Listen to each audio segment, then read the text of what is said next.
Pension പ്രതിഷേധത്തിലൂടെ വളരെ പ്രശസ്തി ആർജിച്ച മറിയക്കുട്ടി ഇപ്പോൾ BJPയിൽ എത്തിയിരിക്കുകയാണ്. കോൺഗ്രസിൽ നിന്നാണ് തുടക്കം, ഇപ്പോൾ BJPയിൽ വന്നു. എന്താണ് സംഭവം? ഏതായാലും ഇന്ന് മുഖ്യമന്ത്രി പിണറായി വിജയൻ്റെ 80ാം പിറന്നാളാണ്. ആ കൂട്ടത്തിൽ തന്നെയാണ് ഇപ്പോൾ മരിയക്കുട്ടി BJPയിൽ ചേർന്നിരിക്കുന്നത്. മരിയക്കുട്ടി ഒരു സമര നായികയാണ്. കാരണം നമുക്കറിയാം, ക്ഷേമ പെൻഷൻ പലപ്പോഴായി മുടങ്ങിയപ്പോൾ വാർത്തകളിലൂടെ ഇടം പിടിച്ച ആളാണ് മരിയക്കുട്ടി. എല്ലാ ചാനലുകളും അത് വലിയ രീതിയിൽ വാർത്തയാക്കി. കാരണം പെൻഷൻ കിട്ടുന്നില്ല, പിച്ചച്ചട്ടിയും എടുത്ത് തെരുവിലിറങ്ങി. അത് വലിയൊരു പ്രതിഷേധമായി മാറുകയും അത് പിന്നെ സർക്കാരിൻ്റെ കണ്ണ് തുറപ്പിക്കാൻ പോലും ആ സമരം കൊണ്ട് കഴിഞ്ഞു. കാരണം പിന്നീട് ക്ഷേമ പെൻഷൻ മുടങ്ങിയാൽ പോലും ഒരു വലിയ ഗ്യാപ്പ് വരാത്ത വിധത്തിൽ സർക്കാരിന് കൊണ്ടുപോകാൻ കഴിയുന്നുണ്ട്. ഇന്നിപ്പോൾ ക്ഷേമ പെൻഷൻ വീണ്ടും വിതരണം ആരംഭിച്ചിട്ടുണ്ട്. ഏതായാലും ഈ പെൻഷൻകാരുടെ സമരനായിക എന്ന് വേണമെങ്കിൽ വിശേഷിപ്പിക്കാൻ മരിയക്കുട്ടിയെ. ഏതായാലും കോൺഗ്രസിൻ്റെ കൂടെ നിന്ന് വീടൊക്കെ സ്വന്തമാക്കി അവർ BJPയുടെ അംഗത്വം രാജീവ് ചന്ദ്രശേഖരനിൽ നിന്നും സ്വീകരിച്ചിരിക്കുകയാണ്. ഇനി കാത്തിരുന്ന് കാണാൻ ഇനി എന്തൊക്കെ സമരമുറകളുമായി രംഗത്തിറങ്ങും അല്ലെങ്കിൽ തെരുവിലിറങ്ങും എന്നുള്ളത് നമുക്ക് കാത്തിരുന്ന് കാണേണ്ടി വരും. പക്ഷേ ഇതിൽ മനസ്സിലാക്കേണ്ട മറ്റൊരു കാര്യം, രാഷ്ട്രീയക്കാരുടെ കപടമായ പല രാഷ്ട്രീയ ചാട്ടങ്ങളുടെയും വേദിയായിട്ടുള്ള ഒരു മണ്ണാണ് കേരളം. നമുക്കറിയാം, K. കരുണാകരൻ മുതൽ അങ്ങനെ ഇങ്ങോട്ട് പരിശോധിച്ചാൽ ഗൗരിയമ്മയാണെങ്കിലും MV രാഘവനാണെങ്കിലും ഒക്കെ പാർട്ടി മാറിയിട്ടുണ്ട്. അതൊക്കെ സ്വാഭാവികമാണ്. ഇപ്പോൾ അബ്ദുള്ള കുട്ടി എടുത്ത് പരിശോധിച്ചാൽ SFIയിലൂടെ CPMയിലൂടെ എല്ലാ ആനുകൂല്യങ്ങളും കൈപ്പറ്റിയ ശേഷം കോൺഗ്രസിൽ വരികയും കോൺഗ്രസിൻ്റെ ആനുകൂല്യങ്ങൾ കൈപ്പറ്റി ഇപ്പോൾ BJPയിൽ തുടരുകയാണ്. അപ്പോൾ സ്വാഭാവികമായും KV തോമസ് എടുത്ത് പരിശോധിച്ചാലും അതുകൊണ്ട് തന്നെ ഇതിനെ ഒരു വലിയ സംഭവമാക്കി കാണേണ്ടതില്ല എന്നാണ് പൊതുവേ ഉള്ളൊരു അഭിപ്രായം. കാരണം അവരെ സംബന്ധിച്ചിടത്തോളം ഒരു പ്രതീകമാണ്. പല പെൻഷൻകാരും അറിയാം, ഈ പൈസ ഉപയോഗിച്ചാണ് പലരും മരുന്ന് വാങ്ങുന്നതും വീട്ടിലെ അത്യാവശ്യം കഞ്ഞി കുടിച്ചു പോകുന്നതും. അപ്പോൾ സ്വാഭാവികമായി അതിൻ്റെ ഒരു പ്രാധാന്യം എത്രമാത്രം ഉണ്ട്. ഇത് കിട്ടിയില്ലെങ്കിൽ കുടുംബങ്ങൾ ഒരു കുടുംബത്തിൽ എന്താണ് സംഭവിക്കുന്നതെന്ന് പച്ചയായി കേരളത്തിൻ്റെ തെരുവിലൂടെ നമുക്ക് കാട്ടിത്തന്ന ഒരു സ്ത്രീയാണ്, ഒരു പ്രായമായ അമ്മയാണ്. അപ്പോൾ അതുകൊണ്ട് തന്നെ ആ ഒരു പരിഗണന മരിയക്കുട്ടിക്ക് നൽകണമെന്നുള്ളതാണ് ഏറ്റവും വലിയത്. പക്ഷേ മുഖ്യമന്ത്രി പിണറായി വിജയനെയൊക്കെ സംബന്ധിച്ചിടത്തോളം ഇവർ കണ്ണിലെ കരടാണ്. എന്നിരുന്നാൽ കൂടിയും ഈ പറഞ്ഞതുപോലെ മരിയക്കുട്ടിക്ക് ഒരുപാട് കാര്യങ്ങൾ ചെയ്യാൻ കഴിഞ്ഞു. അവർക്ക് ഈ പറഞ്ഞതുപോലെ കേരളീയ പൊതുസമൂഹത്തിന് മുന്നിൽ പലതും വരച്ചു കാട്ടാൻ കഴിഞ്ഞു എന്നുള്ളതാണ് ഏറ്റവും വലിയ യാഥാർത്ഥ്യം. അത് തീർച്ചയായിട്ടും മറിയക്കുട്ടി ഒരു പ്രതീകം തന്നെയാണ്. ഇതിനകത്ത് ചില കാര്യങ്ങൾ നമ്മൾ പരിശോധിക്കേണ്ടതുണ്ട്. മറിയക്കുട്ടി ആദ്യം പ്രതിഷേധിച്ചത് CPMനെതിരെയാണ്. അവരപ്പോഴൊന്നും ഒരു രാഷ്ട്രീയ നിലപാടും എടുത്തിരുന്നില്ല. പക്ഷേ കൃത്യമായ ഒരു രാഷ്ട്രീയ നിലപാടെടുത്തത് എന്ന് പറഞ്ഞു കഴിഞ്ഞാൽ അവർക്ക് വീട് വെച്ച് കൊടുക്കാനായിട്ട് കോൺഗ്രസ്സുകാർ മുന്നോട്ട് വന്നു. അപ്പോൾ അവർ പറഞ്ഞു, ഞാൻ കോൺഗ്രസ്സുകാരിയാണ്, പക്ഷേ എനിക്ക് സുരേഷ് ഗോപി ഇഷ്ടമാണ്. ആ ഓർമ്മയില്ല? അത് എനിക്ക് സുരേഷ് ഗോപി 3 മാസത്തെ പെൻഷൻ സുരേഷ് ഗോപിയുടെ പേഴ്സണൽ പൈസ പെൻഷനായി കൊടുക്കുന്ന സാഹചര്യം പോലും ഉണ്ടായി. അതായത് സുരേഷ് ഗോപിയെ വലിയ ഇഷ്ടപ്പെടുന്ന ഒരു സ്ത്രീയാണ് ഈ മറിയക്കുട്ടി എന്നാണ്. അവർ കോൺഗ്രസ്സുകാരെ സഹായിച്ചു, കോൺഗ്രസ്സുകാരാണ് വീട് വെച്ച് കൊടുത്തത്, അങ്ങനെയൊക്കെ സഹായം ചെയ്തു. പക്ഷേ അവർ പറഞ്ഞു, എനിക്ക് സുരേഷ് ഗോപിയെ ഇഷ്ടം. എനിക്കതിൽ അത്ഭുതം തോന്നുന്നില്ല, അല്ലെങ്കിൽ അവർ കോൺഗ്രസ് വിട്ടതാണെന്നൊന്നും എനിക്ക് തോന്നുന്നില്ല. അവർ കോൺഗ്രസ് ആണ് ഏതെങ്കിലും ഘട്ടത്തിൽ പറഞ്ഞിട്ടുണ്ടെങ്കിൽ ഒരു കോൺഗ്രസിൻ്റെ അണിയോ ഇല്ലെങ്കിൽ കോൺഗ്രസ് ഇതുപോലെ മെമ്പർഷിപ്പ് നൽകിയോ അങ്ങനെയൊന്നും ചെയ്തതായിട്ടൊന്നും കണ്ടിട്ടുമില്ല.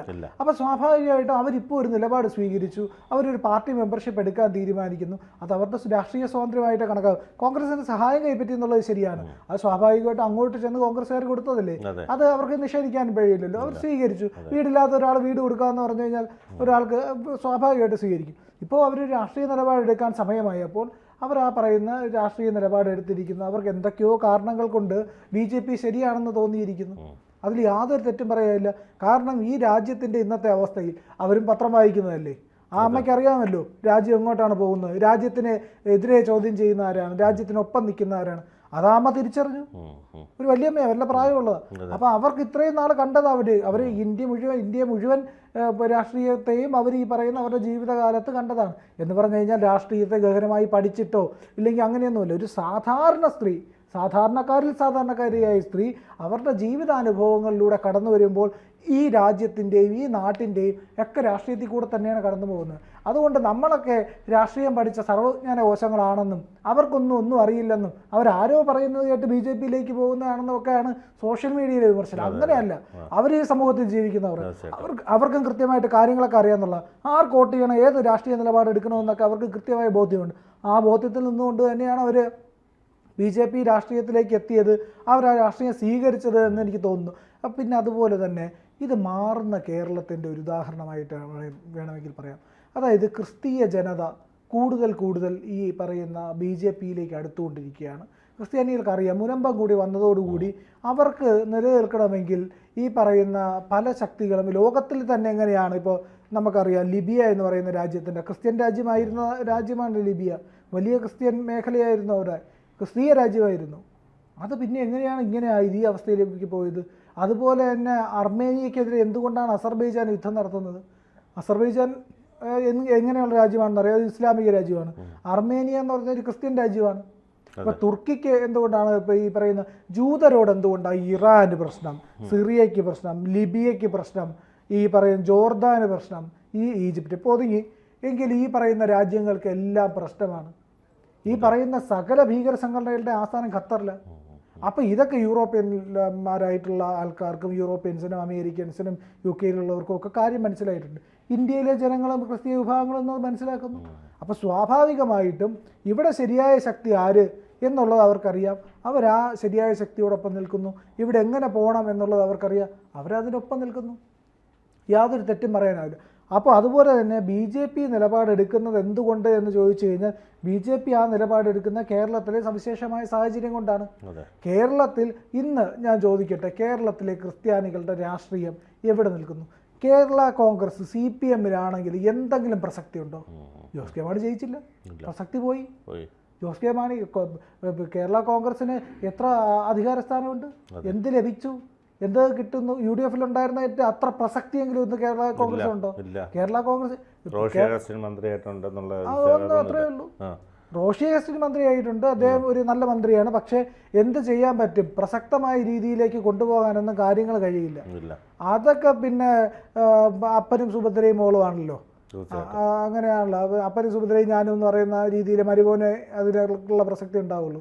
അത് വ്യവസായ മന്ത്രിയായാലും തദ്ദേശ സ്വയംഭരണ മന്ത്രിയായാലും ഒക്കെ പറഞ്ഞതാണ്, ഞങ്ങളില്ല, ഇതിപ്പോൾ എന്ത് ചെയ്താലും ക്രെഡിറ്റ് കൊണ്ടുപോകാൻ വേറെ ആളുള്ളപ്പോൾ ഞങ്ങൾ എന്ത് ചെയ്തിട്ടെന്ന് കാര്യം ചോദിച്ചത് അവർ. അപ്പോൾ ഇത്തരത്തിലേക്കൊക്കെ ഇവിടുത്തെ രാഷ്ട്രീയം പോവുകയും കേരള കോൺഗ്രസ് ക്രിസ്തീയ സമൂഹവും ഒക്കെ ഇവിടെ ബഹിഷ്കരിക്കപ്പെടുകയും ചെയ്തുകൊണ്ടിരിക്കുകയാണ് ഇടത് വലത് സംവിധാനങ്ങളിൽ. സ്വാഭാവികമായിട്ടും അവർ BJP-ക്കൊപ്പം പോകും. എന്നങ്ങനെ പോയെന്താ? ഇപ്പോൾ ഒരു സണ്ണി ജോസഫിനെ കൊണ്ടുവന്നിരിക്കുന്നു. മുരളീധരൻ പറഞ്ഞ പോലെ ഫോട്ടോ കാണിച്ചാലെങ്കിലും ആർക്കെങ്കിലും അറിയാമെന്നുള്ള ഒരാളല്ല. അപ്പോൾ അങ്ങനെ ഒരു കണ്ടീഷനിലാണ് ഈ പറയുന്ന കേരളത്തിലെ ക്രിസ്തീയ ജനവിഭാഗം നിൽക്കുന്നത്. അപ്പോൾ സ്വാഭാവികമായിട്ട് അവർ നോക്കുമ്പോൾ കോൺഗ്രസ്സിൽ ജോർജ് കുര്യൻ കേന്ദ്രമന്ത്രിയായിരിക്കുന്നു, ക്രിസ്ത്യാനിയാണ്. BJP-യിൽ വലിയ രീതിയിലുള്ള ക്രിസ്ത്യാനികൾക്ക് സ്ഥാനങ്ങൾ ലഭിക്കുന്നു. ഒരുപാട് ആൾക്കാർ, ഉയർന്ന നേതാക്കൾ ഈ പറയുന്ന ക്രിസ്തീയ വിഭാഗങ്ങളിൽ നിന്ന് BJP-യിലേക്ക് വരുന്നു. അവർക്കെല്ലാം പരിഗണന ലഭിക്കുന്നുണ്ട്. അങ്ങനെ നോക്കുമ്പോൾ സ്വാഭാവികമായിട്ടും ഒരു ക്രിസ്ത്യാനിയായ മറിയക്കുട്ടിക്ക് BJP-യോടൊപ്പം ചേരുന്നതിൽ യാതൊരു ബുദ്ധിമുട്ടും ഉണ്ടായില്ല. അതിനകത്ത് വലിയ ശരിയും അവർ കാണുന്നുണ്ട്. അതുകൊണ്ട് തന്നെ മറിയക്കുട്ടിയുടെ BJP-യിലേക്കുള്ള പോക്ക് ഒരു നല്ല ലക്ഷണമായിട്ടാണ്, BJP-യുടെ ഉയർച്ചയുടെ ഭാഗമായിട്ടാണ് ഞാൻ കണക്കാക്കുന്നത്. കൂടുതൽ വാർത്തകളും വിശേഷങ്ങളും നിങ്ങളിലേക്ക് എത്താൻ ABC മലയാളം സബ്സ്ക്രൈബ് ചെയ്യുക, ബെൽ ബട്ടണും അമർത്തുക.